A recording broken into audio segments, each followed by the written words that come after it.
আল্লাহ পাক কত ভালোবাসেন এটা নিয়ে বলতে গেলে আজকে রাত শেষ হবে। দেখেন আল্লাহ রাব্বুল আলামিন আদম আলাইহিস সালামকে সৃষ্টি করেছেন, করে সমস্ত নাম শিক্ষা দিয়েছেন। নাম মানে হলো ইলম। নাম মানে কি?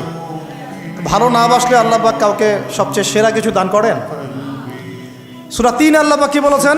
ওয়া তিন ওয়া যাইতুন, এগুলো শপথ করে লাকাদ খালাকনাল ইনসানা ফি আহসানি তাকওয়িম, মানুষকে সবচেয়ে শ্রেষ্ঠ কাঠামো আল্লাহ পাক দিয়েছে, দেন নাই? তো কাউকে যদি মহব্বত না করা হয় তাকে আপনি সবচেয়ে সেরাটা কি দিতে পারবেন? আল্লাহ পাক আমাদেরকে মহব্বত করেন, ভালোবাসেন, এবং আল্লাহ চান আমরাও যেন তাকে মহব্বত করি, তাকে ভালোবাসি।